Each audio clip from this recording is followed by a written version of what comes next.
Alhamdulillahilladzi nazzalal furqana ala 'abdihi liyakuna lil 'alamin nadhira. Asyhadu an la ilaha illallah wahdahu la syarikalah wa asyhadu anna Muhammadan 'abduhu wa rasuluhu la nabiyya wa la rasula ba'dah.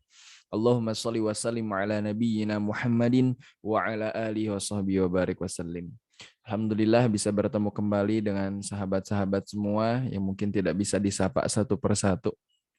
Tapi dimanapun berada, ya semoga hadirnya di Zoom malam hari ini benar-benar mendapatkan mengundang keberkahan dari Allah Subhanahu wa taala, dan juga semoga dengan hadirnya di kajian malam hari ini menjadi wasilah untuk kita semua agar terus tetap bisa istiqomah di jalan yang Allah ridhoi. Amin ya rabbal alamin. Ya tadi Masya Allah ya, jargonnya gimana? Cintai kolbumu. Baca Quran tiap hari. Kok kayak kenal ya? Kayak sering sering lewat di televisi ya. Tapi ya itulah, ketika kita menginginkan kolbun yang salim, hati yang selamat, hati yang terus hidup, hati yang terus peka dengan kebaikan-kebaikan yang Allah tampakkan di depan hadapan kita, maka salah satu cara untuk membersihkan hati adalah atau menjaga kebersihan hati adalah dengan memperbanyak membaca Al-Quran. Karena apa? Al-Quran ini ketika kita baca, tentu bahasa membaca di sini bukan hanya sekedar membaca, melafalkan ayat sucinya, tapi yang paling afdol, paling baik adalah disertai dengan tadabbur dan juga penghayatan, serta mengusahakan diri untuk mengamalkan apa yang terkandung di dalam Al-Quran. Agar apa? Agar hati kita terus hidup, agar hati kita terus sehat, agar hati kita ini terus bersih.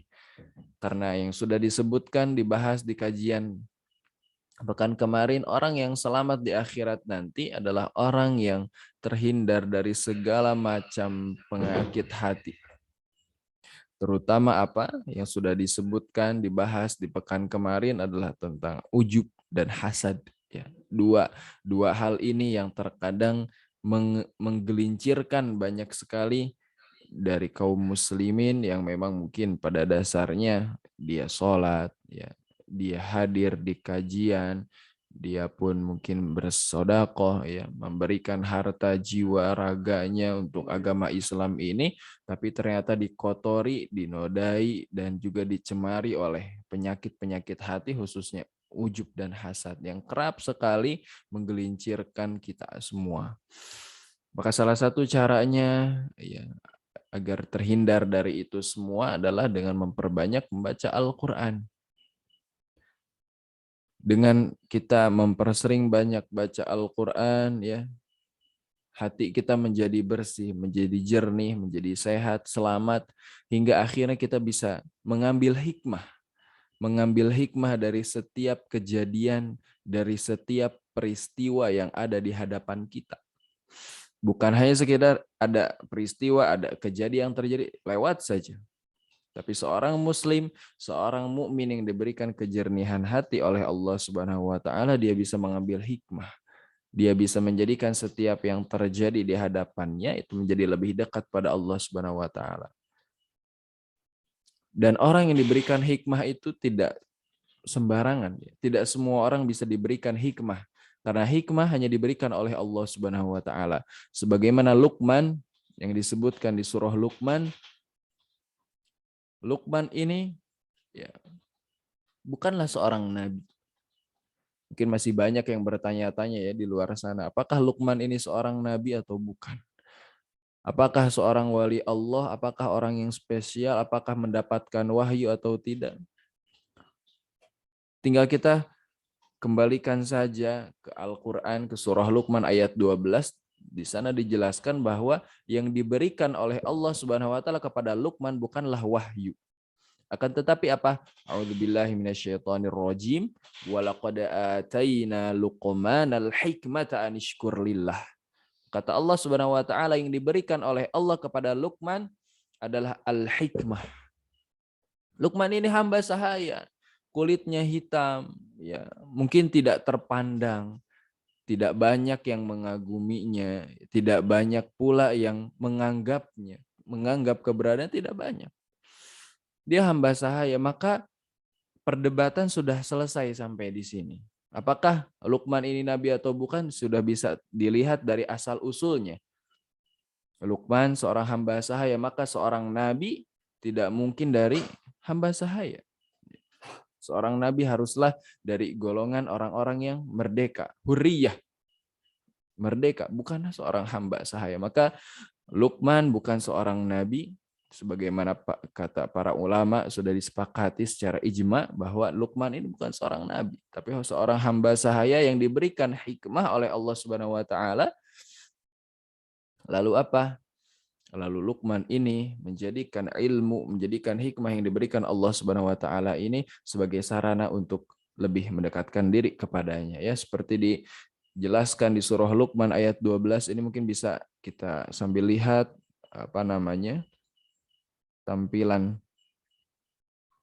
ayatnya ya di layar masing-masing, supaya sama-sama bisa kita rasakan ruh dari surah Luqman ini, khususnya dari ayat 12 sampai ayat 19.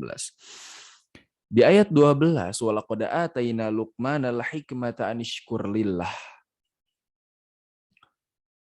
Bahasa atayna itu artinya apa? Memberikan. Allah Subhanahu wa taala sudah menitipkan, memberikan hikmah. Apa itu hikmah? Hikmah itu ilmu. Maka Luqman ini sering dikenal sebagai Luqman Al-Hakim. Luqman yang sering memberikan kata-kata yang hikmah. Kata-kata yang mungkin sedikit, tapi begitu syarat akan makna. Ya, seperti Rasulullah Shallallahu Alaihi Wasallam juga sama seperti itu. Rasul itu Nabi kita, Nabi Muhammad, terkadang mengucapkan sebuah ucapan yang mungkin lafaznya, katanya hanya tersusun dari 3 kata. Kalimatnya hanya tersusun dari 3 kata. Tapi begitu syarat akan makna. Ya. Jawami'ul kalim. Rasul itu diberikan jawami'ul kalim. Bicaranya sedikit, kosakatanya sedikit, yang disampaikannya sedikit, tapi tafsirannya bisa banyak. Maka sama, Luqman Al-Hakim juga bicaranya sedikit, tapi bisa kita banyak sekali ambil pelajaran dari apa-apa yang beliau sampaikan. Anishkur lillah. Dijelaskan di surah Luqman ayat 12 ini, kata Allah anishkur lillah. Ketika ini mengajarkan bahwa ketika kita sudah diberikan sesuatu oleh Allah Subhanahu wa taala berupa anugerah, berupa kelebihan, berupa apapun yang mungkin dapat meninggikan derajat kita di hadapan manusia, tetap harus ingat anishkur lillah. Harus bersyukur. Bersyukur, kembalikan semuanya kepada Allah Subhanahu wa taala. Kenapa? Karena terkadang kita ini nggak sadar. Terkadang kita ini lupa bahwa apapun yang kita miliki sekarang, apapun yang mungkin sudah menjadi pencapaian kita hari ini, itu semua tidak terlepas dari karunia yang telah Allah titipkan kepada kita semua. Bahasanya apa? Titipkan. Ini semua hanya titipan. Maka diingatkan di surah Luqman ayat 12 ini, anishkur lillah. Coba kita bisa lihat ya. Surah Luqman dari ayat 12 sampai 19 ini sebetulnya satu pembahasan yang baru. Kalau kita bisa lihat dari ayat 1 surah Luqman sampai ayat 11 itu pembahasan yang lain. Artinya apa?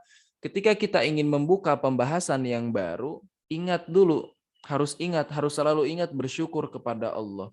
Maka kalau misalkan di sebuah acara ya, moderator maupun pemateri selalu menyampaikan untuk apa? Selalu bersyukur kepada Allah. Segala puji bagi Allah, ya, yang telah memberikan nikmat, yang telah memberikan kesehatan. Itu diingatkan untuk bersyukur. Kenapa? Karena di kata selanjutnya dilanjutkan wa may yashkur fa innama yashkuru li nafsihi. Kata Allah Subhanahu wa taala bahwa ketika kita sudah bisa bersyukur kepada Allah, mensyukuri nikmat-nikmat yang telah Allah berikan, sesungguhnya rasa syukur itu untuk diri kita sendiri.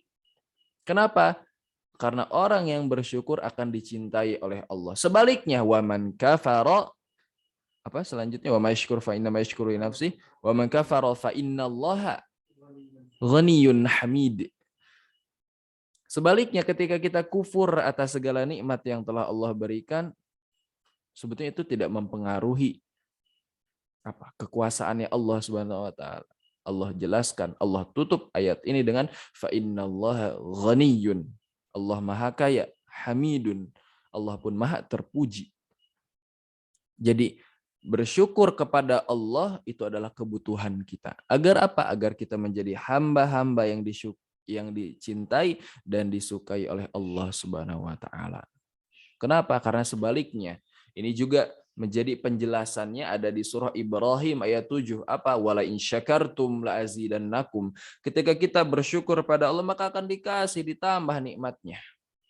Entah itu di dunia maupun di akhirat nanti. Tapi sebaliknya, wala in kafartum inna adzabi lasyadid.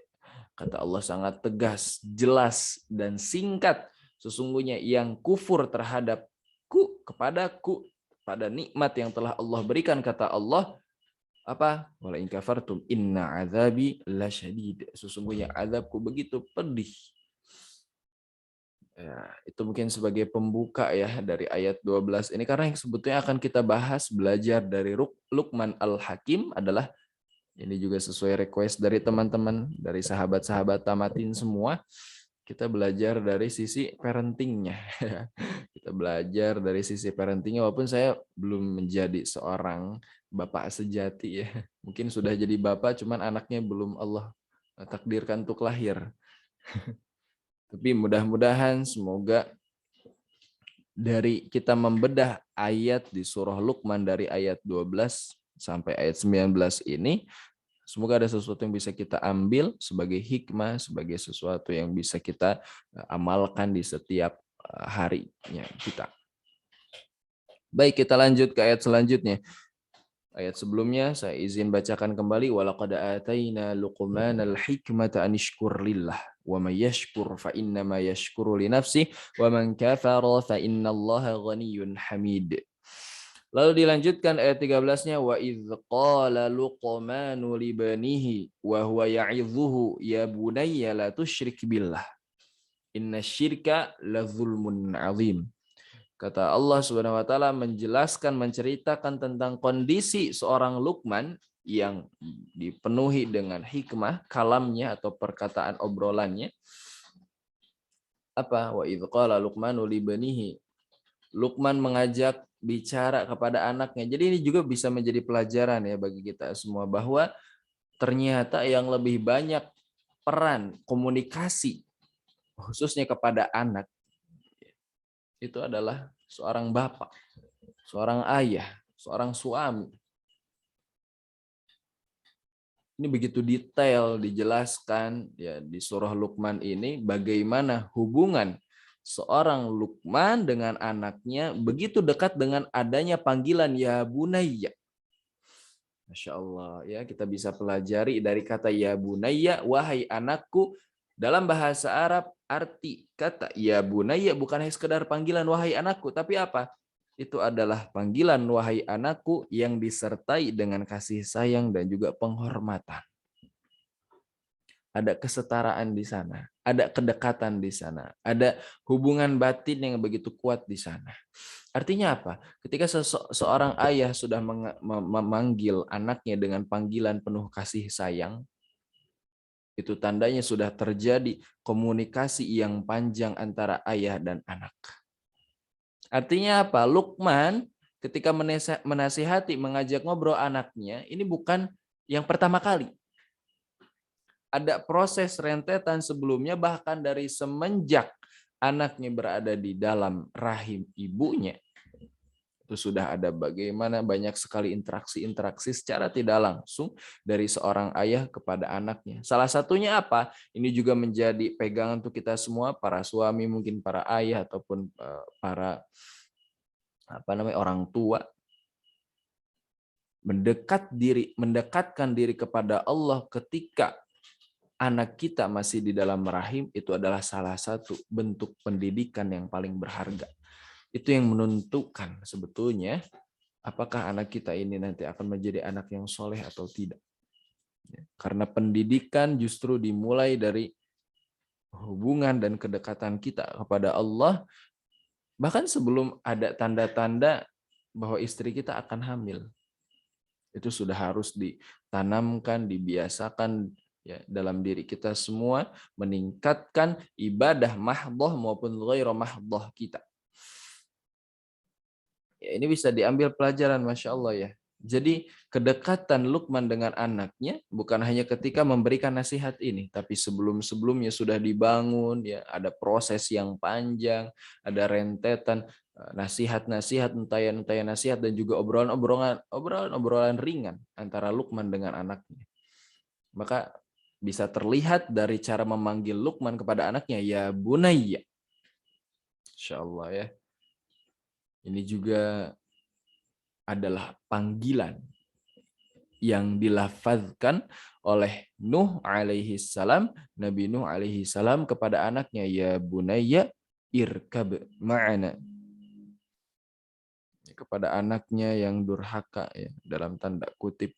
Mungkin durhaka secara tidak langsung sebetulnya ya, karena durhakanya langsung kepada Allah.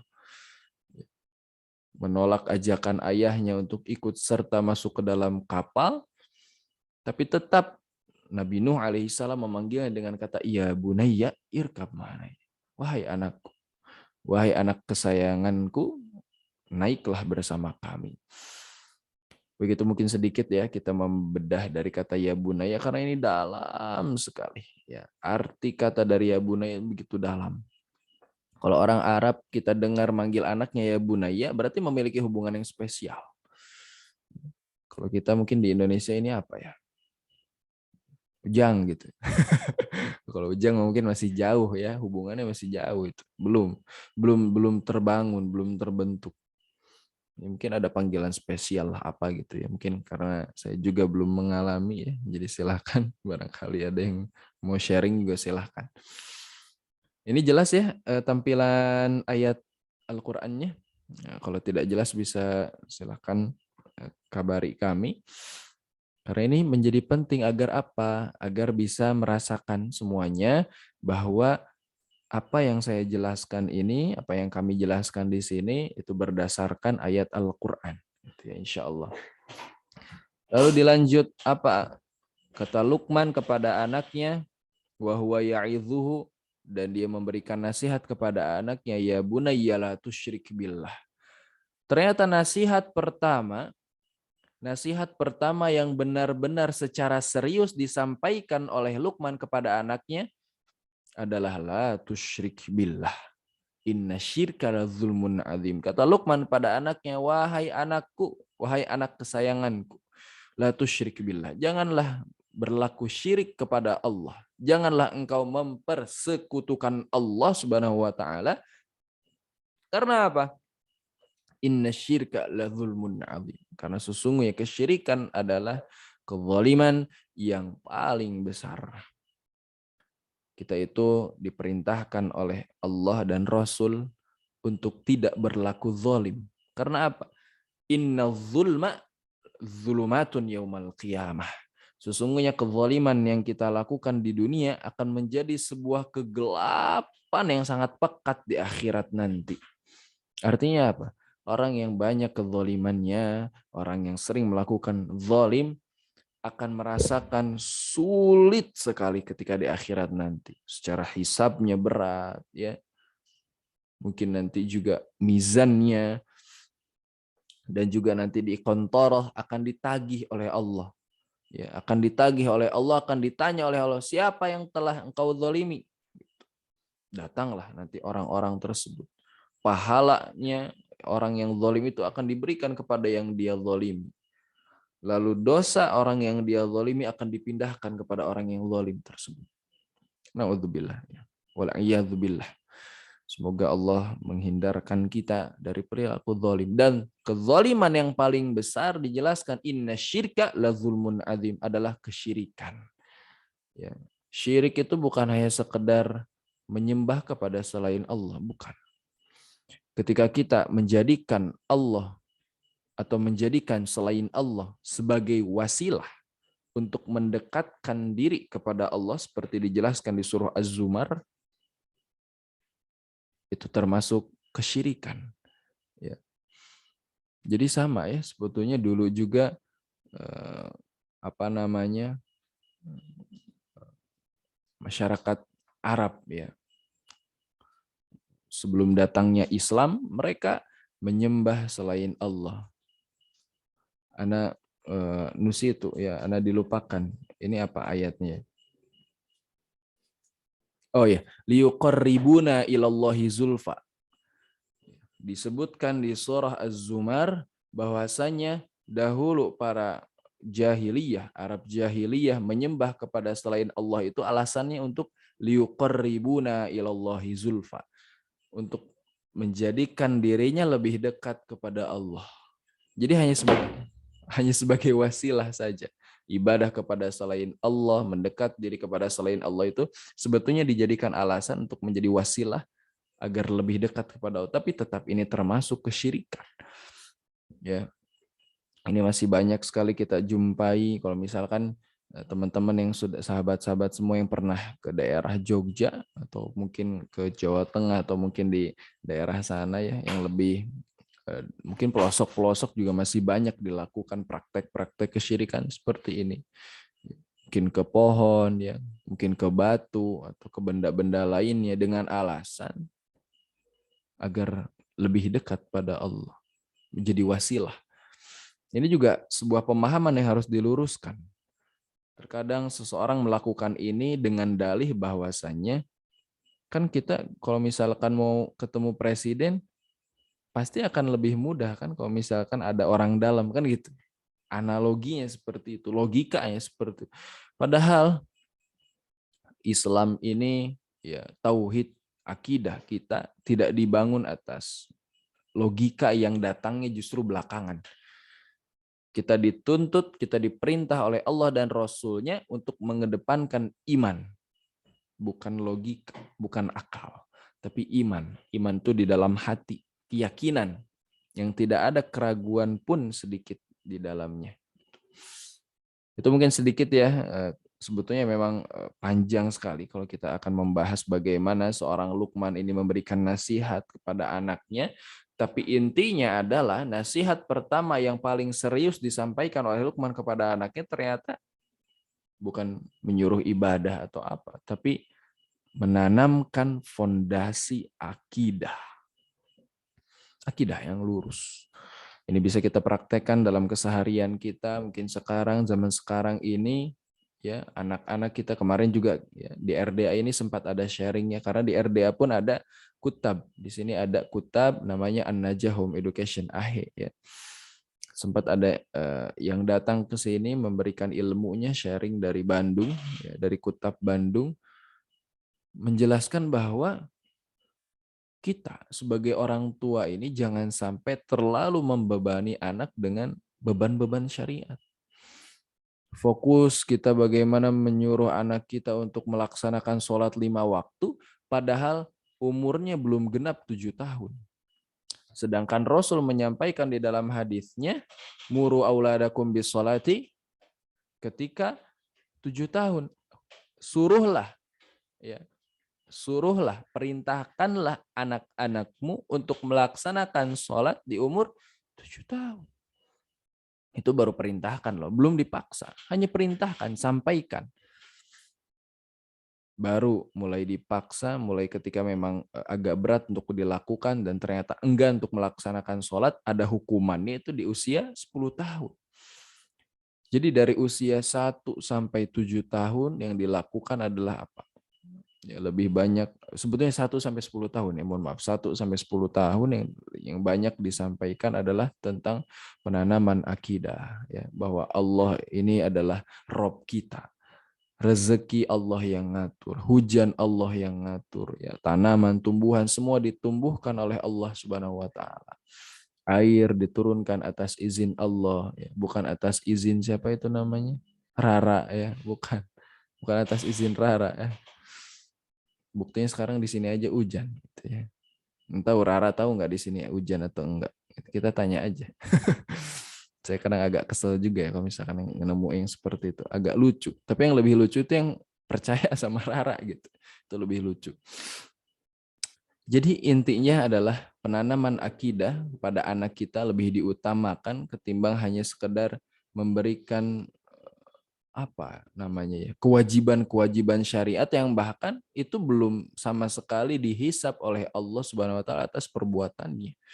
Ya, karena dimulai dihitung itu ketika menginjak usia balik. Maka kita sering mendapati nih pas masih anak-anak usia belianya tuh sering ke masjid.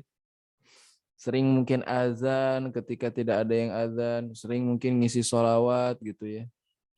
Zuktu walalan atakhalla, sering ngisi gitu mungkin di masjid sebelum maghrib, sebelum subuh gitu ya. Tapi pas udah gedenya disuruh azan gitu malas. Disuruh ke masjid aja untuk melaksanakan sholat wajib nggak mau. Kenapa? Karena memang instan gitu. Diberikannya instan, bukan pemahaman. Maka penting ya kita itu sebagai seorang muslim menyampaikan sesuatu itu al-fahmu, ya, pemahaman di atas apa? Di atas intensitas amal. Jadi pemahaman itu lebih penting daripada banyaknya amal yang dilakukan. Karena bisa jadi amal yang dilakukan sedikit tapi dia paham. Artinya apa? Konsisten, istiqomah, apapun yang terjadi itu tetap dilakukan. Walaupun mungkin bentuknya bisa jadi lain. Misalkan gini ya, seorang anak disuruh oleh orang tuanya untuk terus sodakoh 2.000. Terus 2.000, 2.000, 2.000. Suatu saat orang tuanya ternyata lupa ngingetin. Si anak kira-kira tetap sodakoh atau enggak? Bisa jadi enggak. Dan kemungkinan besar enggak. Kenapa? Karena itu atas dasar suruhan, bukan atas dasar pemahaman dan inisiatif diri sendiri. Tapi kalau diberikan pemahaman dari awalnya, harta ini milik Allah. Ya, harta yang ada di milik kita ini, yang ada di dompet kita, di rumah kita, ya itu semua titipan Allah. Artinya jangan sampai kita terlalu perhitungan untuk memberikan infak sodako kepada orang lain. Kalau ditanamkan seperti itu dari kecil, dari awal, apapun yang terjadi dia akan infak sedekah. Mungkin ketika nggak ada harta pun dia akan mengganti itu dengan membantu orang lain, ya, atau mungkin melaksanakan amalan-amalan yang lain. Karena didasari atas pemahaman, didasari atas inisiatif yang tinggi yang terbentuk dari sebuah pemahaman yang benar, fondasi yang kuat. Masya Allah, nggak kerasa ya, sudah 27. Jadi baru 2 ayat yang dibahas. Semoga bisa membayar penasarannya teman-teman ya, karena yang request kan sahabat-sahabat semua ya, teman-teman semua gitu ya. Mudah-mudahan ini bisa bermanfaat. Kalaupun mungkin nanti ada yang mau bertanya ya silakan, ataupun mungkin ada yang request, Buya tolong bahas 1 ayat ini lagi sebelum ditutup, silakan. Mungkin tetapi dari saya karena amanahnya sampai jam segini, jadi ini sudah masuk sesi tanya jawab, silakan mungkin saya kembalikan kepada Kang Rifki ya. Mangga Kang Rifki, hatur nuhun. Insyaallah.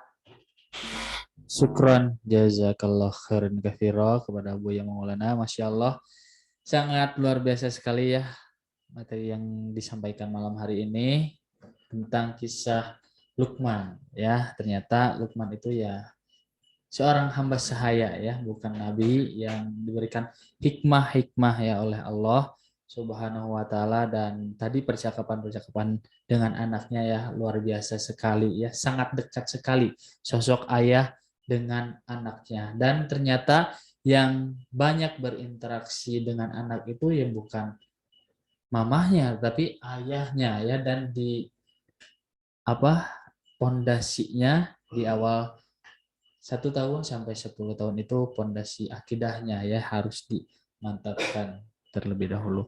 Silakan bagi teman-teman atau sahabat-sahabat tamatin di seluruh Indonesia ya.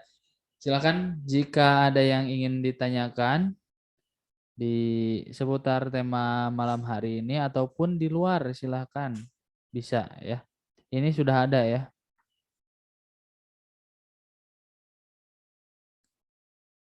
Banyak sekali. Ya, ini yang terlebih dulu ya, yang ini kita akan bacakan pertanyaannya.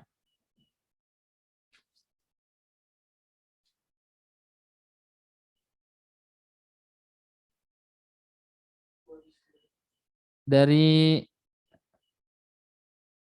Ufu Siti Puwaijah ya bertanya, Buya.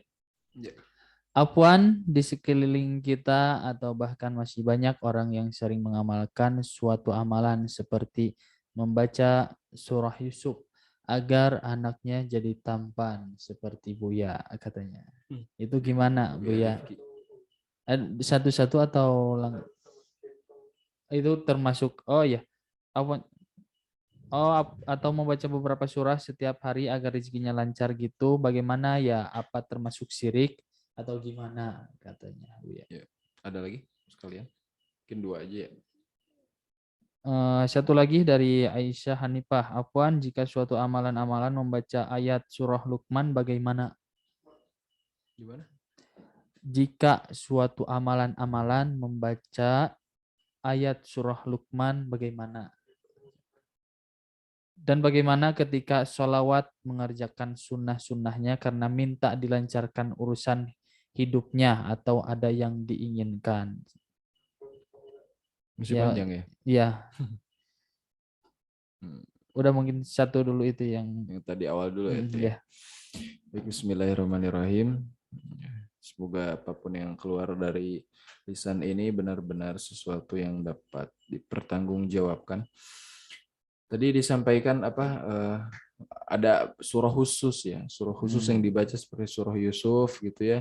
Kalau misalkan pengen anaknya soleh kayak surah Yusuf, kayak Nabi Yusuf, perbanyak baca surah Yusuf gitu ya. Iya. Apakah ada tuntunannya? Apakah ada contohnya? Wallahu alam. Cuma sejauh yang Anda tahu, kalau misalkan memang itu benar-benar mujarab gitu ya, niscaya semua anak seperti Nabi Yusuf gantengnya. Masya Allah. Tapi kan ternyata ya enggak, ya seujung jarinya aja enggak gitu. Ternyata jauh banget. Artinya apa? Segala sesuatu yang diniatkan bukan karena Allah, wallahu alam apakah syirik atau tidak karena saya bukan panitianya gitu ya. Tapi ya intinya kita itu diperintahkan oleh Allah di surah Al-Bayyinah, wa ma umiru illa liya'budullaha mukhlishina lahuddin. Ketika kita beribadah kepada Allah harus ikhlas, semata-mata mengharapkan ridhonya, nggak ada embel-embel yang lain. Liya'budullah itu kan termasuk kita baca Quran, termasuk kita berzikir, termasuk kita mungkin bermuamalah kepada sesama manusia, itu harus mukhlisin lahuddin, harus ikhlas semata-mata karena Allah. Wallahu a'lam bishawab. Ya. Yang kedua tadi apa? Dan yang kedua, jika suatu amalan-amalan membaca ayat surah Luqman, bagaimana? Dan bagaimana ketika sholawat mengerjakan sunnah-sunnahnya karena minta dilancarkan urusan hidupnya atau ada yang diinginkan? Jadi intinya ada bacaan-bacaan gitu ya. Iya. Ada Memenuhi bacaan-bacaan hajatnya untuk ya. memenuhi hajat. Yaitu tadi mungkin hampir nyambung dengan yang pertama, pertanyaan pertama. Intinya segala sesuatu yang kita lakukan, ya, perbaiki terlebih dahulu niatnya. Karena yang sebetulnya Islam ini mengatur, Rasul pun mengajarkan bahwa ibadah yang kita lakukan itu semua hanya semata-mata untuk Allah Subhanahu wa taala. Tidak ada embel-embel yang lainnya, tidak ada harapan-harapan yang lainnya, karena yang sifatnya khususnya duniawi itu hanya sementara, sedangkan kita tentu mengharapkan yang abadan, yang selamanya, yang kekal. Apa? Surganya Allah taala yang tidak bisa diukur dengan embel-embel yang seperti itu. Maka fokuskan niat kita, perbaiki, luruskan amalan apapun, niatkan untuk Allah Subhanahu wa taala. Ya termasuk seperti kita misalkan harus baca Al-Waqiah untuk memperlancar rezeki. Mohon maaf ya. Kalau misalkan niat yang kita masih karena untuk dapat rezeki, maka nggak akan dapat. Sama seperti saya mau takwa supaya apa? Supaya diberikan kemudahan dalam rezeki, supaya dapat rezeki yang tidak disangka-sangka. Beda niatnya kalau udah seperti itu. Karena itu mah natural. Artinya apa? Orang-orang yang benar-benar dimudahkan oleh Allah karena ketakwaannya, dia tidak merasa dirinya sudah takwa gitu. Dia tidak merasa dirinya sudah takwa dan dia pun tidak mengharapkan akan diberikan rezeki, diberikan kemudahan dari yang tidak disangka-sangka. Itu kurang lebihnya, mohon maaf kalau misalkan memang kurang jelas, itu karena keterbatasan anak. Wallahu a'lam bishawab. Mudah-mudahan bisa menjawab ya pertanyaannya. Masya Allah. Syukran Buya atas jawabannya. Dan mungkin satu lagi Buya, masih Ya, ada baik. waktunya ya. Silakan. Satu lagi dari Bunda Maya ya. Ya. Ustadz, kadang anak-anak yang diamanahkan kepada kita ya sebagai guru, mungkin dalam peran sebagai guru gak semuanya lurus saja. Ada yang kondisinya Masya Allah bebal ya dalam tanda kutip. Sekali itu bagaimana cara menanggapinya Ustadz? Bahkan setelah diselidiki pun ternyata memang dari kesalahan didikan orang tua di rumah dan dari lingkungan toksik juga. Ya. Peran kita sebagai guru itu bagaimana, Ustaz? Ya, baik, bismillahirrahmanirrahim. Yang pertama, tugas kita sebagai guru itu tadi harus ingat, guru itu adalah tugasnya menyampaikan dakwah dan hidayah, dan dakwah itu tugas kita semua. Sedangkan hidayah itu semua dari Allah Subhanahu wa taala. Kalau misalkan kita terus fokus untuk menyampaikan, maka nggak akan ada rasa kesal di dalam hati kita. Toh tugas kita cuma menyampaikan, toh tugas kita cuma membimbing, toh tugas kita cuma memberitahu. Adapun nanti hasilnya masih bebal atau enggak, jadi soleh atau enggak, itu bukan urusan kita. Ya, itu bukan urusan kita. Karena Ana yakin ya, insya Allah ini juga kita bisa lihat bagaimana kisah Imam Syafi'i yang memiliki santri atau murid yang slow learner. Jadi Imam Syafi'i ini dulu itu punya murid yang begitu lambat sekali ketika disuruh ngafal. Namanya Robi bin Sulaiman. Namanya Robi bin Sulaiman. Ini tuh muridnya Imam Syafi'i yang paling lemot gitu hafalannya. Tapi Imam Syafi'i penuh dengan kesabaran, penuh dengan ketawaduan, penuh dengan sabar yang begitu luas, Masya Allah gitu Imam Syafi'i. Terus memberikan pemahaman, bahkan sampai private, bahkan sampai datang ke rumahnya Robi bin Sulaiman untuk mengajarkan ilmu. Insya Allah itu effort yang luar biasa dikeluarkan oleh seorang guru. Hingga akhirnya apa? Mungkin ketika belajar sama Imam Syafi'i tetap itu juga nggak masuk tuh ilmunya, tetap nggak hafal mulu hafalnya. Tapi 10 tahun kemudian ternyata Robi bin Sulaiman ini pun menjadi salah satu imam yang menjadi rujukan kaum muslimin. Masya Allah. Berkat apa? Wasilahnya, syariatnya gitu. Karena kesabaran dan juga ketawaduan seorang guru. Jadi kita sebagai seorang guru harus banyak sabar dengan tawadu. Tawadu itu dalam artian kita harus sadar nih bahwa kita itu mendidik santri, membimbing anak didik itu hanya sekedar membimbing dan mengarahkan. Sedangkan hidayah dan taufik, dia menjadi soleh atau enggak, itu terserah Allah Subhanahu wa taala. Itu ya. Itu tadi emang betul, mungkin bisa jadi ada pengaruh besar dari lingkungan, keluarga, pola pendidikan. Maka bangun komunikasi. Kita bangun komunikasi dengan orang tua, mungkin apa yang bisa dibantu, mungkin apa yang bisa kita akhirnya cegah itu agar mungkin tidak tambah parah, dan apa yang bisa kita perbaiki, bangun komunikasi. Kalaupun mungkin sudah dilakukan semuanya, alhamdulillah, serahkan lagi semuanya kepada Allah Subhanahu wa taala. Ya, karena niat kita mengajar, membimbing santri itu untuk cari pahala, bukan untuk mensolehkan anak, bukan untuk akhirnya nanti sekolah kita menjadi yang paling hebat karena mendidik anak hingga akhirnya jadi soleh. Enggak, itu bukan niatan yang baik ya. Luruskan niat, sama-sama mendidik anak didik ataupun santri itu untuk agar menjadi pahala bagi kita semua. Wallahu a'lam bishawab.